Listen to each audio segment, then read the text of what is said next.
So, good afternoon, guys. Today we are going to see about the clutches in the automobile. What does the automobile means for? The automobile is something but which is self-moving. In automobile, there is one driving force which is generated by the device called as an engine, right? So, driving force is nothing but generated by a device which is called as an engine. So, what is engine? We already know. So, next thing is regarding this driving force is connected to the powertrain of the vehicle by the mechanism which is called as a clutch. Clutch is something uh, which is this driving force is connected to the powertrain of the vehicle and by the mechanism. So it is a kind of a mechanism. So in an automobile, the clutch is the that part that makes or breaks the relationship between an engine and a gearbox. So mainly, the clutch is a member of a machine component that transmits the power from an engine to wheels of the vehicle through the gearbox. So clutch acts as a mediator. So this is what the clutch is all about in short terminology we can understand about it. So among several types of clutches, the friction clutches, the mostly used clutches in the vehicle industry. So for a brief introduction that we have to keep in mind that friction clutches are something which are used mostly in the industrial sector, that is, and that too in the vehicle industries, right? So a clutch is nothing but a kind of device which engages and disengages the transmission of power from a driving shaft to a driven shaft. So it just acts as a mediator which engage or disengage, which opts for and which connects and disconnects the transmission of a power from a driving shaft, that shaft which is the shaft which is driving to a driven shaft, right? So in the mechanism of the clutch, the driving shaft is directly connected to an engine.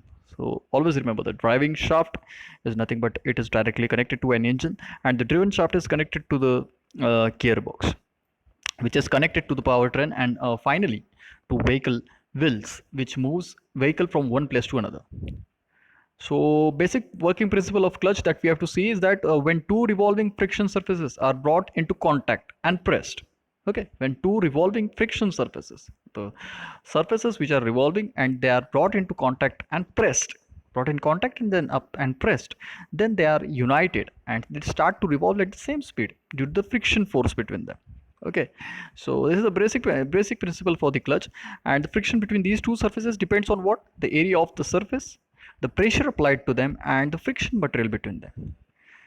So the driving member of a clutch is the flywheel. Flywheel is what is the function of the flywheel? The mainly it stores the energy in it. Okay, and it regains or it sorry it regives the energy when it is necessary.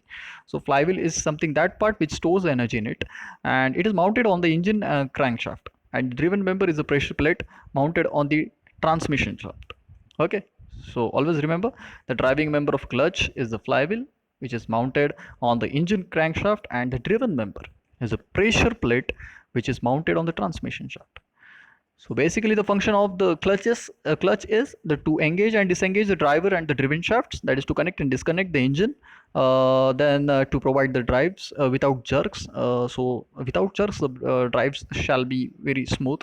So that is the basic function, that it shall provide the drive without the jerks at the time of starting of the vehicle from the rest position, or at the time of changing the gear ratio. Right, when we change or when we switch from first gear to another, one gear to another. So at that time it provides what? It provides the drive without the jerks. So that is the one of the function of the clutch. Then to facilitate the gear shifting easily without the noise and damage is another function. Okay, and to allow the engine to take load gradually without jerks. So there are different types of clutches. The friction clutch is there, single plate clutch is there, multi-plate clutch is there, cone clutch is there, centrifugal clutch, semi-centrifugal clutch, diaphragm clutch, torque and spline clutch, electromagnetic clutch, vacuum clutches, hydraulic clutches, free wheel clutch. Okay, so what we have to keep in mind that basically for our syllabus we have to concentrate on the single plate clutch, but yes, we do shall know the types of the different clutches that are always there. So what is single plate clutch? The single plate clutch is defined as a type of a friction clutch which is made up of a single clutch plate. Okay, only single clutch plate is there, and it is a type of a friction clutch again. And it is called as a single clutch, which is made up of single clutch plate. So it is a single plate clutch. So mainly a clutch is made up of several components, like pressure plate is there, right? Flywheel is there, that we have mentioned in earlier slides. Pressure plate also we have seen in earlier slide. Then disc plate is there, friction lining is there, and the spring is there. So single plate clutch is mainly used in lightweight vehicles for transmitting torque from an engine to the input shaft. The basic function that we have seen, what does the clutch offers is that it engages and disengages the engine, right? And what it does, it transmits the torque from an engine to the input shaft, right? It transmits the torque or the power from an engine to the input shaft. So working of a single clutch plate, in the current screen we can see very simple figure that we have to keep in mind.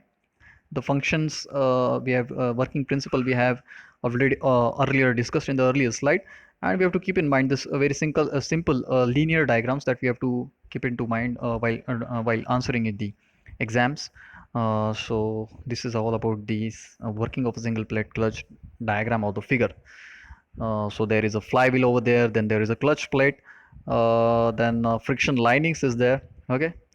Then there is a pressure plate, okay. So thrust spring is there, clearance is somewhat which is provided between the clutch fork. Then there is friction linings are there, and some certain bearings are there. So advantages: the single plate clutch is smooth in operation. It is very smooth in operation. It very less slip occurs. Okay, it does not slip or it does not get diverted during its operation. Oh, so very less slip occurs. Power loss is very less. That we have to keep in mind. Power loss is very less. Then less heat is generated. Heat dissipation or heat generation is less, as only one clutch plate is used. Since one clutch plate is used, so the friction is less, and since the friction is less, so the less heat is generated. The operation in this type of clutch is very fast. Then the disadvantages that we have to keep in mind: the capacity of the torque transmission is less. The size of the clutch is big, even for the less torque transmission. It is a dry clutch, so it is required to prevent it from moisture. So we have to keep in mind that the moisture shall be avoided to get in contact with this kind of clutch. So that is one of its disadvantage. Then there are for chance of the tear and wear is high in single plate clutches. So wear and tear rate or the deterioration rate is high. So basically we have seen what are the advantages, disadvantages of the single plate clutch, the basic figures that is necessary. Then we have seen the working principle. So if at all in an examination, when a question arises, what is a single plate clutch, then you have to discuss all the working principle, its diagrams, advantages and disadvantages, along with its constructional details. So that is expected in the answers. We have seen different types of clutches what are available, but we have to concentrate on the single plate clutch since it is there for our syllabus. Then we have seen what is the function, what are the functions of the clutch, okay, and working principle of the clutch. So basically clutch is nothing but a engaging and disengaging device, okay. So we have seen what at the base or what at the root level the clutch does means, and how it is important in the automobile sector. So we have seen about the clutches, okay. So clutches in automobile industry. So that's it guys, that's it for the today's lecture, and we will see in brief in the next lecture. Thank you so much.